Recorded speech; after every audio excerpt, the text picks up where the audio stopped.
नमस्कार दोस्तों, जीएमएच study zone में आप सभी लोगों का फिर से स्वागत है। तो आज एक नया चैप्टर यहाँ पर लेके आए हैं। कुछ इम्पोर्टेंट क्वेश्चन है जो प्रीवियस एग्जाम में पूछे गए हैं, जो उत्तराखंड लैब असिस्टेंट हो या यूके ट्रिपल एस के जो भी पेपर हुए थे बीच में, तो प्रीवियस ईयर में जो भी उनसे कुछ इम्पोर्टेंट क्वेश्चन है, चाहे लोक सेवा आयोग के हों चाहे यूके ट्रिपल एस के, उनमें जो इम्पोर्टेंट क्वेश्चन आए हुए हैं उनका हमने यहाँ पर कलेक्शन किया है। तो 20 क्वेश्चन आज इसमें हम कवर करेंगे। तो पहला क्वेश्चन यहाँ पर स्टार्ट करते हैं। निम्नलिखित में से कौन सी संकल्पना गलत है? नंबर 1 ऑप्शन है इसका, पर्यावरण की कार्य प्रणाली प्राकृतिक नियमों से संचालित होती है। पर्यावरण के तत्व में पार्थिव एकता विद्यमान है। पर्यावरण भौतिक संसाधनों का भंडार है लेकिन जैविक संसाधनों का नहीं। पर्यावरणीय व्यवस्था में स्वयं संवर्धन क्षमता विद्यमान होती है। तो इसका सही आंसर होगा पर्यावरण भौतिक संसाधनों का भंडार है लेकिन जैविक संसाधनों का नहीं। ऑप्शन नंबर सी इसका जो है क्या होगा, बिल्कुल सही। तो ऑप्शन नंबर सी। उसके बाद नेक्स्ट क्वेश्चन है, निम्नलिखित से कौन सी व्यवस्था प्राकृतिक नियमों से संचालित नहीं होती है? ठीक है, खाद्य श्रृंखला, मानव प्रेरित पारिस्थितिक तंत्र, ऊर्जा का प्रवाह, जैव भू रासायनिक चक्र। तो इसका ऑप्शन नंबर बी सही होगा, मानव प्रेरित पारिस्थितिक तंत्र। उसके बाद थर्ड क्वेश्चन है, कथन ए दिया है यहाँ पर, पर्यावरण अपार शक्ति का भंडार है और इसका कारण दिया है, पर्यावरणीय शक्तियों प्रक्रियाओं के फलस्वरूप पर्यावरणीय तत्वों का निर्माण होता है। इसमें भी ऑप्शन ए दिया है, ए तथा आर दोनों सही हैं, ए तथा आर दोनों गलत हैं। सी है ए गलत है, आर सही है। डी है ए सही है, आर गलत है। तो इसका जो सही आंसर होगा वो होगा ऑप्शन नंबर 1, ए तथा आर दोनों सही हैं। ठीक है, तो अब अगले क्वेश्चन में बढ़ते हैं। पर्यावरण के संबंध में निम्नलिखित में से कौन सा कथन असत्य है? जैवमंडल पर्यावरण के अध्ययन की आधारभूत इकाई है। जैवमंडल में भौतिक एवं जैविक तत्व दोनों ही विद्यमान हैं। हरे पौधे अपने मृत अवयवों को अपघटित कर सकते हैं। अपघटक जीव अपना भोजन स्वयं नहीं बना पाते हैं। तो इसका जो ऑप्शन नंबर सी होगा, हरे पौधे अपने मृत अवयवों को अपघटित कर पाते हैं क्योंकि वो जो है डिकम्पोज, उनको जो हरे पौधे जो अपने मृत अवयवों को अपघटित कर सकते हैं। ऑप्शन नंबर सी जो होगा इसका क्या होगा, बिल्कुल सही होगा। तो अगला क्वेश्चन है, वनों को काटने का परिणाम होता है वर्षा और नमी में वृद्धि होती है, मिट्टी का क्षरण और अनियंत्रित बाढ़, उष्णता में कमी, उपयुक्त में से कोई नहीं।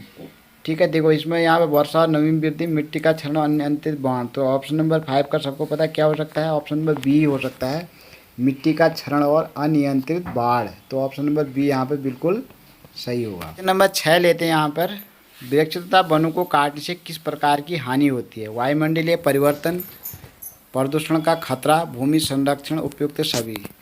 देखो दोस्तों, यहाँ पर पर्यावरण वन तथा वृक्षों को काटने से हानि होगी। वायुमंडलीय परिवर्तन तो होता ही होता है, प्रदूषण का खतरा भी होता है इससे। यहाँ पर भूमि संचालन होना चाहिए था, इसका मतलब उपयुक्त सभी यहाँ पर जो है सही होगा, ऑप्शन नंबर डी। अगले क्वेश्चन की तरफ बढ़ते हैं। जीवों के पारिस्थितिक कारकों का योग पर्यावरण है, यह कथन किसका है? ए फिटिंग, बी चार्ल्स डार्विन, सी लैमार्क और डी है डेविस। तो दोस्तों ये कथन है ऑप्शन नंबर ए फिटिंग का। ठीक है, ए फिटिंग का जो है, अधोलिखित में से भौतिक वातावरण का तत्व नहीं है। भूमि के रूप, मिट्टियाँ, खनिज, बस्तियाँ। भौतिक वातावरण का तत्व कौन नहीं है ये बताना आपको। तो ऑप्शन नंबर डी सही होगा, जो बस्तियाँ हैं वो भौतिक वातावरण का तत्व नहीं है। बाकी भूमि के रूप, मिट्टियाँ, खनिज ये सभी जो है भौतिक वातावरण के तत्व हैं। तो बस्तियाँ यहाँ पर ऑप्शन नंबर डी सही होगा। तो अगले क्वेश्चन की तरफ बढ़ते हैं। क्वेश्चन नंबर 9, सतत एवं स्थायी विकास यानी कि जो कंटिन्यूस एंड जो आपका सस्टेनेबल डेवलपमेंट होता है किस प्रकार की अवधारणा से संबंध रखता है? नियतवादी अवधारणा, संभववादी अवधारणा, नवनियतवादी अवधारणा, इनमें से कोई नहीं है। तो इसका सही आंसर होगा नवनियतवादी अवधारणा। सस्टेनेबल डेवलपमेंट जो है, जो न्यू अप्रोच है, तो ऑप्शन नंबर सी बिल्कुल सही होगा, नवनियतवादी अवधारणा। तो क्वेश्चन नंबर 10 है, पर्यावरण एक अविभाज्य समष्टि है जिसकी रचना होती है भौतिक तंत्र से, जैविक तंत्र से, भौतिक एवं जैविक तंत्रों से, भौतिक, जैव एवं सांस्कृतिक वाले तत्वों वाले पारिस्थितिक क्रियाशील तत्वों से। तो ऑप्शन नंबर डी सही होगा बिल्कुल यहाँ पर, ऑप्शन नंबर डी, भौतिक, जैविक एवं सांस्कृतिक तत्वों वाले पारस्परिक क्रियाशील तंत्रों से। ठीक है, तो 10 क्वेश्चन हमारे हो गए। तो अगले क्वेश्चन की तरफ बढ़ते हैं। क्वेश्चन नंबर 11वां, क्वेश्चन नंबर 11, वर्तमान समय में वन्य क्षेत्र उसे कहा जा सकता है जहाँ प्रकृति में मानव क्रियाओं द्वारा परिवर्तन हुआ है। 50% से कम, 50% से अधिक, 75% से कम, 75%, 25% से कम। तो क्वेश्चन नंबर 11 का सही आंसर होगा ऑप्शन नंबर ए, 50% से कम। ठीक है, तो ऑप्शन नंबर ए बिल्कुल सही होगा इसका, ऑप्शन नंबर ए।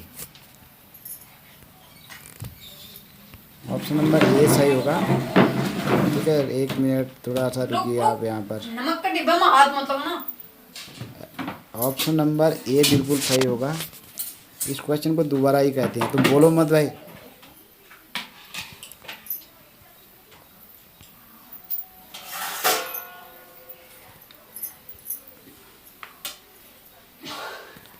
दोस्तों क्वेश्चन नंबर 11वां है, वर्तमान समय में वन्य क्षेत्र उसे कहा जा सकता है, यानी कि फॉरेस्ट एरिया उसे कहा जा सकता है जहां प्रकृति में मानव क्रियाओं द्वारा परिवर्तन हुआ है।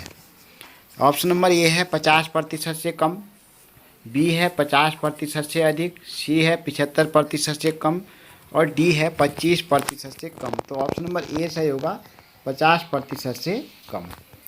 तो अगले क्वेश्चन की तरफ बढ़ते हैं। पर्यावरणीय निश्चयवाद के प्रतिपादक कौन थे? Carl Ritter, Griffith, Taylor, Davis और डी है इनमें से कोई नहीं। तो ऑप्शन नंबर ए होगा इसका, कार्ल रिटर। ठीक है, पर्यावरण निश्चयवाद के प्रतिपादक थे कार्ल रिटर।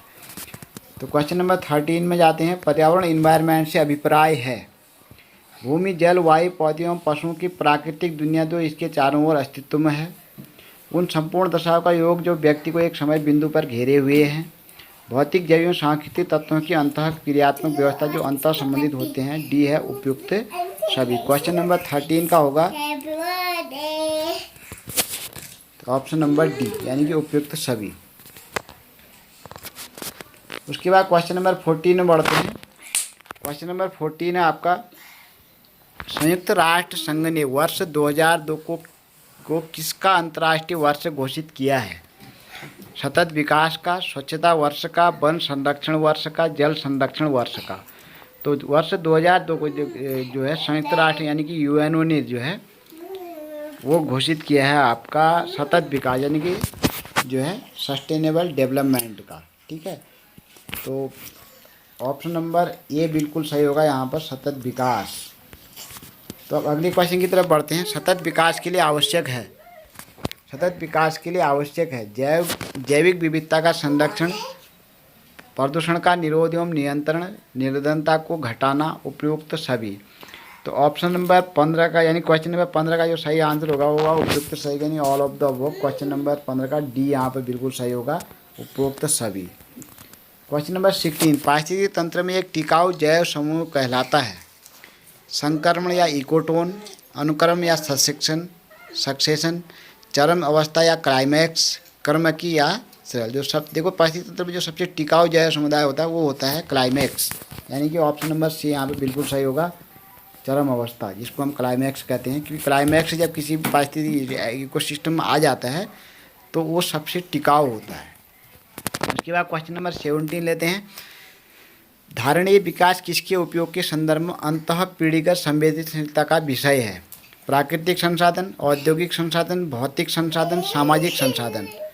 ठीक है, तो क्वेश्चन नंबर 17 का जो सही आंसर होगा प्राकृतिक संसाधन, यानी कि जो नेचुरल रिसोर्सेज होते हैं। तो ऑप्शन नंबर 17 का ए सही होगा, प्राकृतिक संसाधन।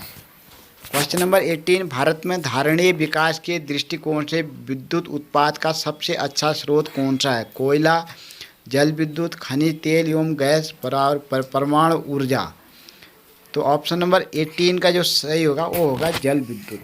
ठीक है, तो जल विद्युत यहाँ पर ऑप्शन नंबर सी जो है बिल्कुल सही होगा, जल विद्युत। विश्व पर्यावरण दिवस किस तारीख को मनाया जाता है? वह है, ये तो सबको पता है, 5 जून को जो है विश्व पर्यावरण दिवस मनाया जाता है। ठीक है, COP 3 यानी कि जो COP 3 था उससे जो है उसमें डिसाइड किया गया कि विश्व पर्यावरण दिवस जो है प्रत्येक वर्ष जो है 5 जून को मनाया जाएगा। तो ऑप्शन नंबर जो है सी का 5, ऑप्शन नंबर जो है सी सही होगा, 5 जून। तो लास्ट क्वेश्चन लेते हैं आज का। निम्न में से किस एक का संबंध पर्यावरणीय सुरक्षा नहीं है? धारणीय विकास, गरीबी कम करना, वातानुकूलन, कागज़ के थैलों का प्रयोग। ठीक है, तो ऑप्शन नंबर 20 का जो है, यानी क्वेश्चन नंबर 20 का जो ऑप्शन होगा वो होगा वातानुकूलन। ठीक है, वो उसका जो है पर्यावरण सुरक्षा नहीं है, तो ऑप्शन नंबर सी जो है बिल्कुल सही होगा। तो ये थे आज के 20 क्वेश्चन। आई होप आपको ये सभी क्वेश्चन अच्छे आए, पसंद आए होंगे, सब अच्छे लगे होंगे और परीक्षा की दृष्टि से काफ़ी इंपॉर्टेंट भी हैं ये। तो अगली वीडियो में हम इसके अगले वाले जो क्वेश्चन हैं उनको लेंगे। तब तक के लिए बने रहिए हमारे साथ। वीडियो को लाइक कीजिए, शेयर कीजिए और चैनल को सब्सक्राइब कीजिए। Thank you for watching.